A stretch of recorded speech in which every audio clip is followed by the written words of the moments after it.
প্রতি বছর এপ্রিলের মাঝামাঝি সময়ে শুরু হয় বৈশাখ।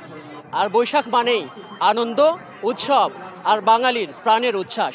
দর্শক, আপনাদেরকে সংযুক্ত করেছি বগুড়ার শিবগঞ্জের ঐতিহ্যবাহী গাংনগর মেলা থেকে, যেই মেলা প্রায় 400 বছরের ঐতিহ্য ধরে রেখেছে। স্থানীয়দের সাথে কথা বলে জানতে পেরেছি এই মেলাটির গোড়াপত্তন হয়েছিল হিন্দু ধর্মাবলম্বীদের শিব পূজাকে কেন্দ্র করে। প্রতি বছর বৈশাখ মাসের প্রথম সোমবার অথবা বৃহস্পতিবারে গাংনগরের মেলা শুরু হয়ে থাকে। দর্শক, নিয়ম অনুসারে বৈশাখ মাসের প্রথম বৃহস্পতিবারে যথারীতি আজকে গাংনগর মেলা অনুষ্ঠিত হচ্ছে। এই মেলায় বগুড়া জেলা সহ আশপাশের জেলা থেকে মানুষেরা এসে ভিড় করে থাকেন এবং এই মেলা উপভোগ করে থাকেন। মেলাকে জাঁকজমক করার জন্য ইতিমধ্যেই মেলা কমিটি কিন্তু ব্যাপক প্রস্তুতি গ্রহণ করেছে এবং এখানে আমি কথা বলেছি এই মেলার ইজারাদারের সঙ্গে, যিনি আমাদেরকে জানিয়েছেন এই মেলায় প্রায় সহস্রাধিক স্টল কিন্তু বসেছে। মাছের দোকান, মিষ্টির দোকান এবং বিভিন্ন রকমের কসমেটিক্স সামগ্রী, প্রসাধনী সামগ্রীর দোকান কিন্তু আমরা দেখতে পেয়েছি। এছাড়া বিভিন্ন রকমের আচারের দোকান সহ বিভিন্ন রকমের দোকানের পসরা সাজিয়ে কিন্তু দোকানিরা এখানে ব্যবসা পরিচালনা করছেন। বান্ডেল থাকলে প্রতি সেনমানিতে টাকা বাঁচবে। বিকাশ সেনমানি বান্ডেল কিনে জিতুন প্রতি লেনদেনে।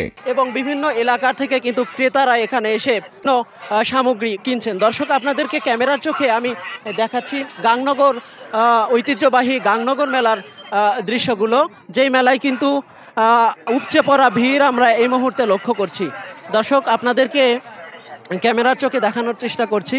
এই মেলায় কিন্তু ইতিমধ্যেই 2টি সার্কাস এবং জাদু প্রদর্শনীর একটি জাদু প্রদর্শনীর রয়েছে। এছাড়া নৌকা, নাগরদোলা সহ বেশ কয়েকটি ইভেন্টের কিন্তু এখানে আয়োজন করা হয়েছে এবং খাবারের জন্য কিন্তু মিষ্টির দোকান ছাড়াও ফুচকার দোকান এবং বিভিন্ন প্রকারের আচারের সামগ্রী কিন্তু আমরা দেখতে পেয়েছি। দর্শক, আমি একটু কথা বলার চেষ্টা করব এই মেলায় একজন দোকানির সাথে, যিনি পাখা বিক্রি করছেন এবং আমরা একটু তার সাথে কথা বলার চেষ্টা করব।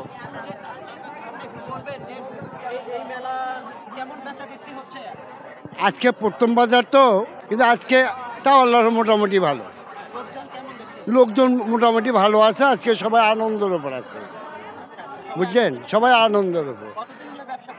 এই ব্যবসা আমার মনে করেন যে আজ থেকে প্রায় 55 বছর।